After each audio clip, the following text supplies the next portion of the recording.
চট্টগ্রামের সাগরিকা স্টেডিয়ামে এক সাগর কষ্ট যেন বাংলাদেশ দল দূরে সরিয়ে দিল।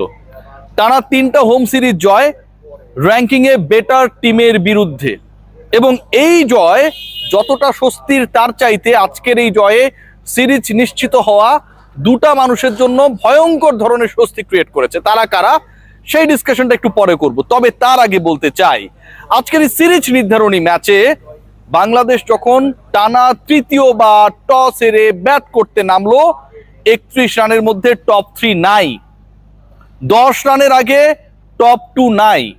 এই দলটা শেষ পর্যন্ত কত করবে? 50 ওভার কি টিকতে পারবে বাংলাদেশ? যখন সেই সংখ্যা কখন অল আউট হয়ে যাবে সেই টাইম কাউন্টিং, ঠিক তখন বাংলাদেশ পুরো ওভারই খেললো। ঠিক তখন বাংলাদেশ একটা সময় এমন একটা সিচুয়েশন ক্রিয়েট করলো যে বাংলাদেশের রানটা 290 হলেও অবাক হওয়ার থাকবে না, 280 তো হবেই, এবং শেষ পর্যন্ত 265 যখন হলো সেটা অনেকের মনে একটা যদি আর কিন্তু তৈরি করেছিল যে এই টোটালটা আসলে এনাফ কিনা বাংলাদেশের সিরিজ জয় নিশ্চিতের এই ম্যাচে, ডু অর ডাই সিচুয়েশনে পড়া এই ম্যাচে জয় নিশ্চিত করতে। সেটা হয়েছে। বাংলাদেশ প্রায় 100 রানের ব্যবধানে জয় পেয়েছে। বাংলাদেশ টানা ওয়েস্ট ইন্ডিজ পাকিস্তানের পর নিউজিল্যান্ডের বিপক্ষে সিরিজ জিতে 3টা ওয়ানডে সিরিজে জয় পেয়েছে, এবং এই জয় পাওয়ার মুহূর্তে অনেকগুলো ঘটনা রয়েছে। যখন প্রাইজ গিভিং চলছে তখন দর্শকরা, আপনারা শুনতেই পাচ্ছেন যে তালি দিয়ে স্বাগত জানাচ্ছে, উদ্বেলিত কণ্ঠে বাংলাদেশের পারফর্মারদেরকে স্বাগত জানাচ্ছে। কি হয়েছিল? ওই যে 31-32 রানের মধ্যে 3টা উইকেট নেই, তারপরে 160 রানের পার্টনারশিপ। আজকের ম্যাচের সবচেয়ে বিউটিফুল পার্ট হচ্ছে সেই পার্টনারশিপ, যেই পার্টনারশিপ গড়ে তুললেন লিটন কুমার দাস, নাজমুল হোসেন শান্ত। একজন ক্রিকেটার 19 ইনিংস পরে 50-র দেখা পেলেন লিটন কুমার দাস।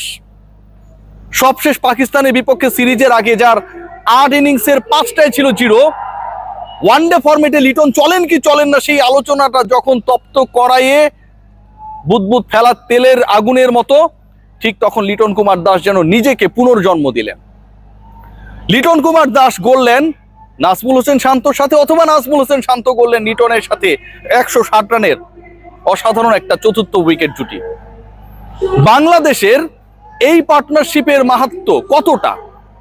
আজকালকার আধুনিক ক্রিকেটে, ওয়ানডে ক্রিকেটে 160-র পার্টনারশিপ আপনার কাছে খুব বেশি গুরুত্বপূর্ণ মনে হবে না, কিন্তু তখন গুরুত্বপূর্ণ হয়ে যায় যখন বললাম যে প্রায় অফ ফর্মে থাকা দুজন ব্যাটার, একজন 13 ইনিংসে 50 না পাওয়ার পর গত ম্যাচে 50 করে রিটায়ার্ড আউট হয়েছিলেন তিনি, আরেকজন গত 19 ইনিংসে 50 দেখা পান না তিনি। এই তিনি মিলিয়ে বাংলাদেশের আজকের এই ম্যাচের টনিক রোলটা প্লে করেন।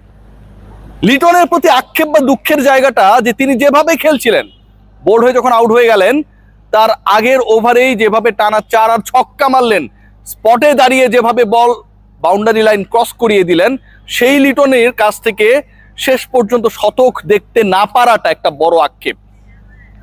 নাজমুল হোসেন শান্ত, বাংলাদেশের উইকেট পড়েছে, আর 1-2টা উইকেট পড়ে গেলে বাংলাদেশের স্বীকৃত ব্যাটার কেউ নেই। তাওহিদ হৃদয় এরপরে রয়েছেন, তারপরে কে? মেহেদী হাসান মিরাজের উপর সেই ভরসাটা কেউ পায় না।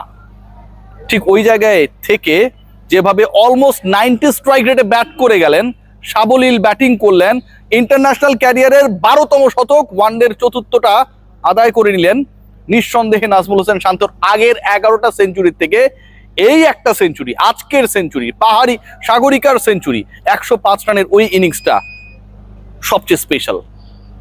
এত প্রেসার, এত গরম, এত তাপমাত্রা, বারবার ক্লান্ত হয়ে যাওয়া, রানিং বিটুইন দ্য উইকেটে এই ছেলেটা 41টা সিঙ্গেলস নিয়েছেন, 5টা ডাবল।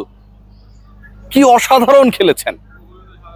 প্রতিপক্ষ যখন শুধুমাত্র প্রতিপক্ষ না, আপনার পরিচিত ওয়েদার, বৈরী ওয়েদারটাও হয়ে যায়, যখন প্রতিপক্ষ শুধু প্রতিপক্ষ না, আপনার দলের আগের 3 ব্যাটারও হয়ে যায়, ঠিক তখন এরকম একটা মোমেন্টাম ক্রিয়েট করার পর দলকে জয়ের সেই টনিকটা এনে দেন লিটন আর শান্ত।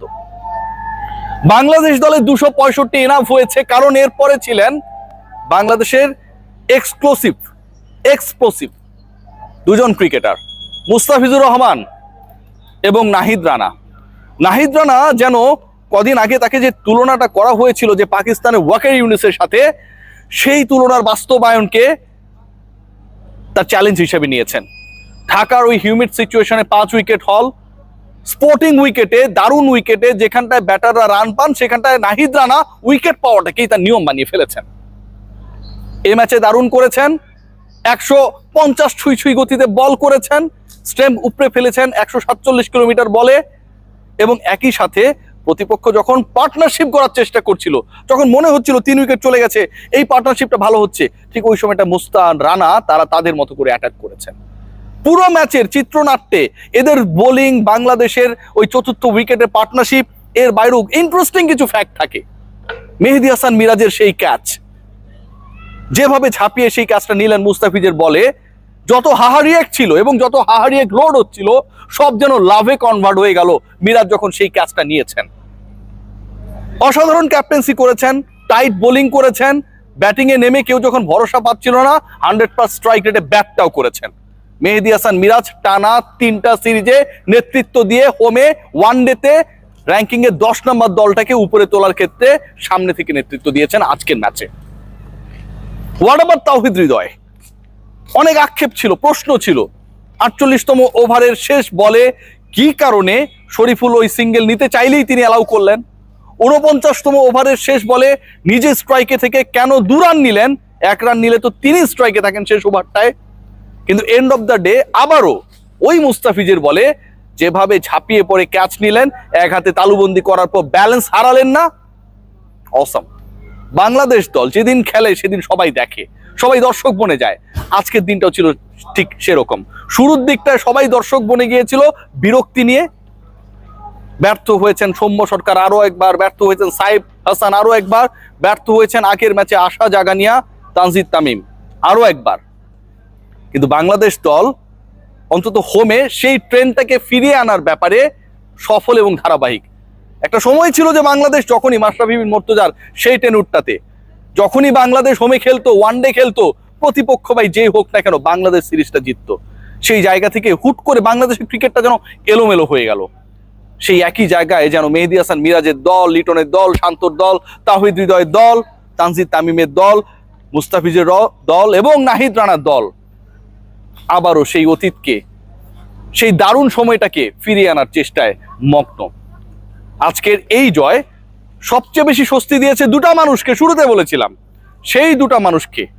1 নম্বর হচ্ছে মেহেদী হাসান মিরাজ, নানা সমালোচনার মধ্য দিয়ে যাচ্ছেন, ফর্মটাও আপ টু দ্য মার্ক না, যেমনটা এক্সপেক্টেড তেমনটা না, কিন্তু অ্যাজ এ ক্যাপ্টেন টানা হ্যাটট্রিক সিরিজ জিতিয়েছেন ঘরের মাঠে। কার বিরুদ্ধে? ওয়েস্ট ইন্ডিজের বিপক্ষে, পাকিস্তানের বিপক্ষে, নিউজিল্যান্ডের বিপক্ষে। আর দ্বিতীয় যে সুখী মানুষটা রয়েছেন, মেহেদী হাসান মিরাজের হাহার রিয়াক্ট পাবার ক্ষেত্রে র্যাঙ্কিং যদি হয় 2, দ্বিতীয় সুখী মানুষ যার কথা বলছি তার র্যাঙ্কটা হচ্ছে 1 নম্বরে, তামিম ইকবাল খান, নতুন বিসিবি বস। তার সময় অনেক কিছু হয়েছে। এই 2 সপ্তাহের মধ্যে স্যালারি বেড়েছে, ক্রিকেটারদের সম্মান বেড়েছে, বাস কেনার উদ্যোগ নেওয়া হয়েছে, গ্যালারিতে খাবারের দাম কমেছে, ফ্রি পানির ব্যবস্থা হয়েছে, কিন্তু রেজাল্ট দরকার ছিল। এন্ড অফ দ্য ডে সবকিছুই যেখানটায় মিলেমিশে একাকার হয়ে যায় সেটা হচ্ছে ফল। আপনি যদি ফল না পান তাহলে আপনি টিকতে পারবেন না, আপনার সমালোচনা হবেই। তামিম ইকবালের নতুন ক্রিকেট বোর্ড প্রথম অ্যাসাইনমেন্টে ছক্কা মারলো। সবাই ভালো থাকবেন, টেক গ্রেট কেয়ার।